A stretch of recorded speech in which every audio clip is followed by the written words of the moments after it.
What is one nation, one election? Why is the government proposing this? And what are the pros and cons? ఇప్పుడు డీటెయిల్గా step by step discuss చేద్దాం. By the end of this podcast you will understand everything you need to know about this historic proposal. So let's get started.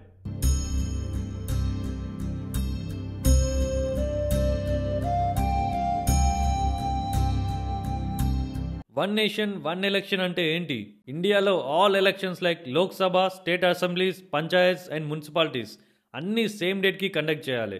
ఇప్పుడు elections సపరేట్గా జరుగుతున్నాయి కదా, అది సిస్టమ్ని merge చేయడం అని ప్రపోజ్ చేస్తున్నారు. ఫ్రెండ్స్, ఇనిషియల్గా 1952 నుంచి 1967 వరకు ఎలక్షన్స్ సైమల్టేనియస్గా జరిగాయి. But due to political instability in some states and mid term elections ఈ సింక్రొనైజేషన్ డిస్టర్బ్ అయ్యింది. 2024కి ముందు గవర్నమెంట్ చాలా అగ్రెసివ్గా ఈ ప్రపోజల్ని డిస్కస్ చేయడం స్టార్ట్ చేసింది. Prime minister Narendra Modi one nation one ఎలక్షన్ని లాంగ్ టర్మ్ రిఫార్మ్ లాగా ప్రమోట్ చేస్తున్నారు. 2024లో ఇంప్లిమెంటేషన్ పాసిబుల్ అని చెప్తున్నారు. ఎలక్షన్ ప్రాసెస్కి చాలా కాస్ట్ అవుతుంది. Lakhs of crores of rupees security, logistics and మేనేజ్మెంట్కి స్పెండ్ అవుతున్నాయి. సైమల్టేనియస్ ఎలక్షన్ చేయడంతో ఈ కాస్ట్ డ్రాస్టికల్లీ తగ్గుతుంది. మనం చాలాసార్లు వింటాము, model code of conduct implement అవ్వగానే గవర్నమెంట్ ప్రోగ్రామ్స్ హాల్ట్ అవుతాయి. ఫ్రీక్వెంట్ ఎలక్షన్స్ వల్ల డెవలప్మెంట్కి హైడ్రెన్స్ ఉంటుంది అని క్రిటిక్స్ చెప్తున్నారు. సెక్యూరిటీ ఫోర్సెస్ని మల్టిపుల్ ఎలక్షన్స్లో డిప్లాయ్ చేయడం కష్టం అవుతుంది. సైమల్టేనియస్ ఎలక్షన్స్తో మ్యాన్ పవర్ బెటర్గా యూటిలైజ్ చేయొచ్చు అని ఆర్గ్యుమెంట్ ఉంది. ఎలక్షన్స్ ఫ్రీక్వెంట్గా ఉంటాయి కాబట్టి పొలిటీషియన్స్ ఆల్వేస్ క్యాంపెయిన్ మోడ్లో ఉంటారు. వన్ నేషన్ వన్ ఎలక్షన్స్తో గవర్నమెంట్స్ ఫోకస్ షిఫ్ట్ గవర్నెన్స్ మీద ఉంటుందని చెప్తున్నారు. ఇండియాలో సైమల్టేనియస్ ఎలక్షన్ చేయడం చాలా కాంప్లికేటెడ్. ఒక సింగిల్ ఎలక్షన్స్కి lakhs of EVMs, electronic voting systems and man power కావాలి. సైమల్టేనియస్ ఎలక్షన్స్కి ఇన్ఫ్రాస్ట్రక్చర్ సఫిషియంట్ ఉందా? ఇండియా ఫెడరల్ స్ట్రక్చర్ మీద రన్ అవుతుంది. స్టేట్స్కి ఇండిపెండెన్స్ ఉంది. One nation one election implement చేయడం స్టేట్ అటానమీకి క్వశ్చన్ చేయొచ్చు అని క్రిటిక్స్ చెప్తున్నారు. Example, if A state government collapses, అప్పుడు ఎలక్షన్స్ ఎలా హ్యాండిల్ చేయాలి? మిడ్ టర్మ్ ఎలక్షన్స్ పాసిబుల్ కాదు అని చెప్పడం డెమోక్రటిక్ ప్రాసెస్కి ఎగనిస్ట్ అవ్వచ్చు. Regional elections focus regional issues మీద ఉంటుంది. సైమల్టేనియస్ ఎలక్షన్స్ వల్ల నేషనల్ ఇష్యూస్ డామినేట్ అవ్వచ్చు అండ్ రీజనల్ ప్రాబ్లమ్స్కి అటెన్షన్ తగ్గిపోతుంది. One nation one election implement చేయడానికి కాన్స్టిట్యూషన్లో మల్టిపుల్ అమెండ్మెంట్స్ చేయాలి. ఆర్టికల్స్ లైక్ 83, 172, 85 అండ్ 174ని మాడిఫై చేయాలి, which is not an easy process.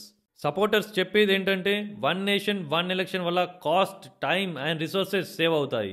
Long term డెవలప్మెంట్కి this is the best solution అని feel అవుతున్నారు. Prime minister Modi గారు one nation one ఎలక్షన్ని visionary reform అని describe చేశారు.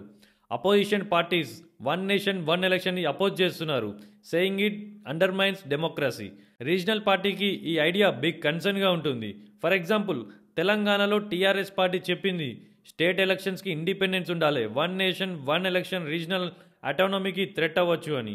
యూత్ అండ్ అర్బన్ ఓటర్స్కి one nation one ఎలక్షన్స్కి mostly పాజిటివ్గా రెస్పాన్స్ చేస్తున్నారు, కానీ రూరల్ ఓటర్స్కి ఇన్ డెప్త్ అండర్స్టాండింగ్ మిస్ అవ్వచ్చు. సో పబ్లిక్కి ఈ టాపిక్ మీద అవేర్నెస్ పెంచడం చాలా ఇంపార్టెంట్. అదర్ కంట్రీస్లో one nation one election like system సక్సెస్ఫుల్గా ఇంప్లిమెంట్ చేశారు. For example, South Africa and Indonesia simultaneous elections conduct చేస్తాయి, కానీ ఇండియా స్కేల్లో అది ఛాలెంజ్ అవ్వచ్చు. ఇండియాలో diverse population and multi party system one nation one election ఇంప్లిమెంటేషన్ని కాంప్లెక్స్గా చేస్తాయి. అదే సమయంలో పొలిటికల్ అగ్రిమెంట్ లేకుండా దిస్ ఐడియా ఎగ్జిక్యూషన్ అనేది చాలా కష్టం. మేబీ ఫేస్డ్ ఇంప్లిమెంటేషన్ ట్రై చేయాలి అని ఎక్స్పర్ట్ సజెషన్ చేస్తున్నారు. First panchayat and municipal elections integrate చేయడం స్టార్ట్ చేయొచ్చు. So friends, one nation one ఎలక్షన్స్కి పాజిటివ్స్ కూడా ఉన్నాయి, ఛాలెంజెస్ కూడా ఉన్నాయి. కాస్ట్ అండ్ టైం సేవ్ చేయడం వల్ల బెనిఫిట్స్ ఉంది, కానీ స్టేట్స్ అటానమీ అండ్ లాజిస్టిక్స్ వల్ల మేజర్ ఛాలెంజెస్ కూడా ఉన్నాయి. ఈ రిఫార్మ్ ఒక లాంగ్ టర్మ్ విజన్ లాగా తీసుకోవాలని ఎక్స్పర్ట్స్ చెప్తున్నారు. నా ఒపీనియన్లో వన్ నేషన్ వన్ ఎలక్షన్ అనేది ఒక బోల్డ్ ఐడియా, కానీ ఇంప్లిమెంటేషన్కి క్లారిటీ, ప్లానింగ్ అండ్ అగ్రిమెంట్ అందరినీ కలిపి చేయాలి. ఇండియా డైవర్సిటీకి మ్యాచ్ అవ్వడానికి ఒక ఫ్లెక్సిబుల్ అప్రోచ్ కావాలి. ఈ టాపిక్ మీద మీ అభిప్రాయం ఏంటి? One nation one election practical అని ఫీల్ అవుతున్నారా, లేదా this is not suitable for India అని అనుకుంటున్నారా? కామెంట్స్ లో మీ యొక్క థాట్స్ ని షేర్ చేయండి. మీలో ఒకరిగా మంచి టాపిక్స్ తో మీ ముందుకు వస్తూనే ఉంటా.